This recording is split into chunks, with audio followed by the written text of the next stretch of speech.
Alright, so today's video is based around, well, there was a show that I was talking to someone. They asked me a question.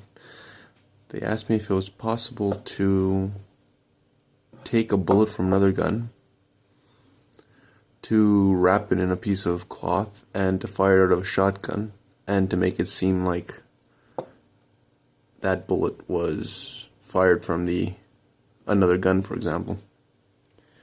Because he was watching a show.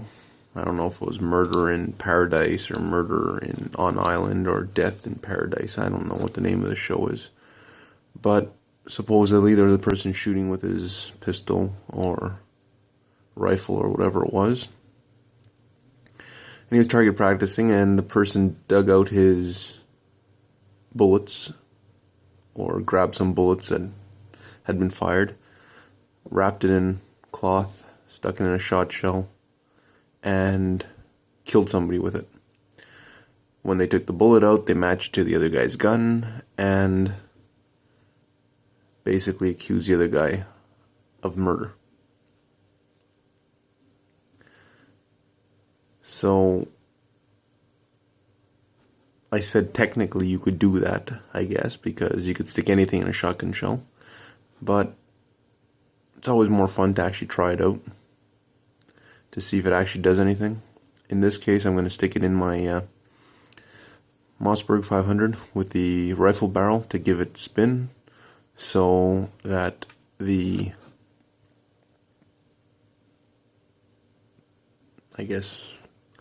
has the best chance of the bullets actually spin stabilizing and not going in a different direction than they should. Apart from that, what I'm going to do is one of these I'm going to leave the wad in, the other one I'm not going to put the wad in, because I don't, like I said, the guy wasn't really a gun person. He was asking me a question. I figured I might as well try it out both ways. So what I did was I took my Suomi and I fired a couple 9mm through some wood. You'll see a video of, I guess, a dramatization of that one there, because those 2 rounds that I fired into the log that you'll see actually went right through and I couldn't find them again, so I had to shoot into a bigger log, which ended up being a real pain to split. And anyways, you'll see the shooting, then I'll save you from watching me try to split a piece of wood. I ended up saving one of the rounds from that. The other one I didn't film because I was doing a test, and it ended up the test worked out well, so I kept that one too. Alright, I'm going to try to put 2 rounds through this log, and we'll see how this goes. I got to fire and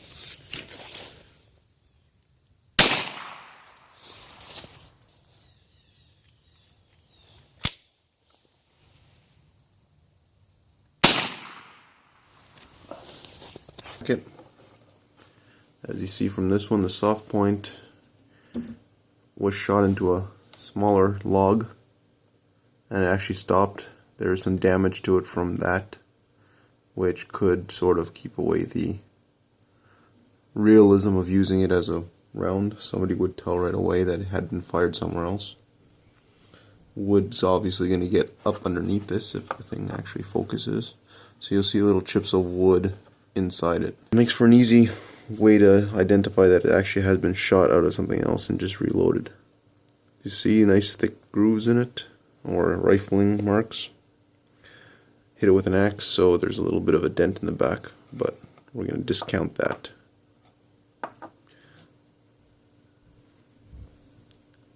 Second on the list here is this one here, Full Metal Jacket. That's one of the 2 that I fired into the thick log, and that was a pain to get out. I ended up using a hydraulic wood splitter, and I only found one. And you can see the wood splitter caught a piece of it and pushed on it. So a lighter one, but Full Metal Jacket. Heavier one with a lead nose on it. Anyways, so the first thing I'm going to do is open up the shells and attempt to remove the shot from here.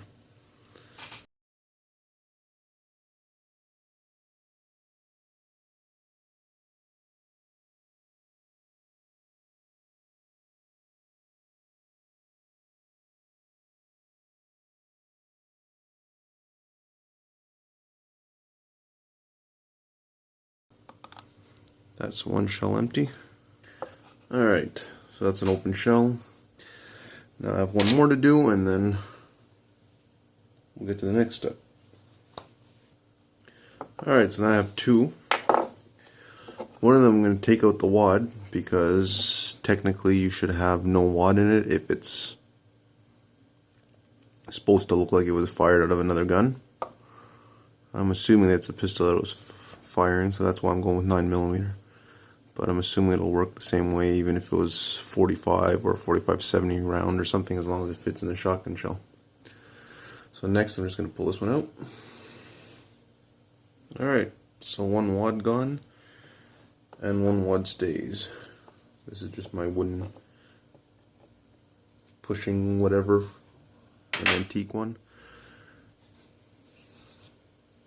And now we got to get a piece of fabric that could cover the round to make it fit in the shells, and then we'll get back to this. Unwrapping this one here, you already see it's been done. If it would just focus. So you see the round in there. Hopefully it will speed it up. As you can tell, it's a lot shorter. Don't think I'm going to stuff anything in the top of it, but I don't know, I might. So we'll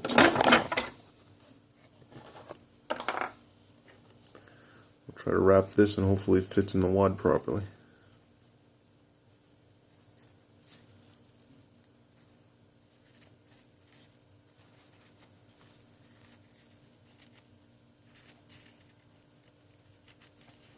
So it reminds me of, if you watch the movie Shooter, he mentions putting paper around it and then protects the bullet from the different caliber rifle, which means the bullet only uses, you could use a smaller bullet fired out of a bigger rifle. Let's see if this fits properly. Oh, fits okay. Doesn't have to be super tight on this one because I've got the wad around it.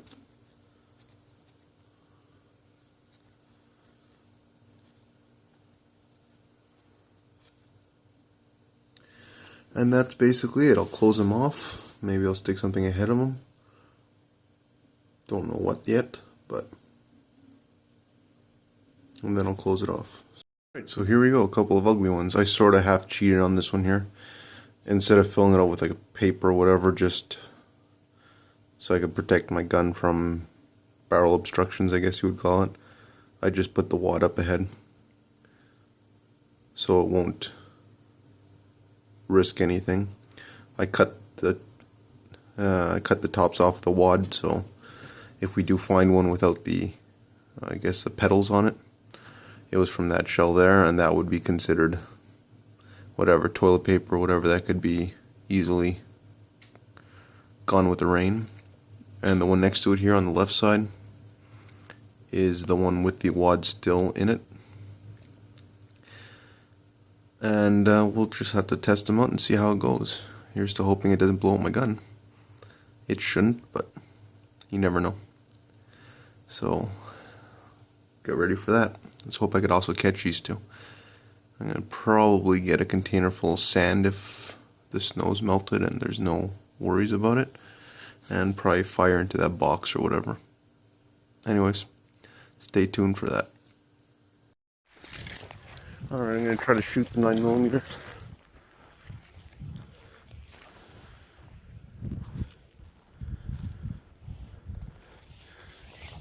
Into that bucket of water, and hopefully it'll catch it. It failed to actually fire properly, and yeah, I'll be it to find the shell at least. I'll get an idea of what it did, but the other one fired a lot better. Unfortunately, I missed it because it's a piece of crap. My camera was acting up, so let's see this. Alright, so I was able to actually find the round. I'll clean it off if I don't fall in the water.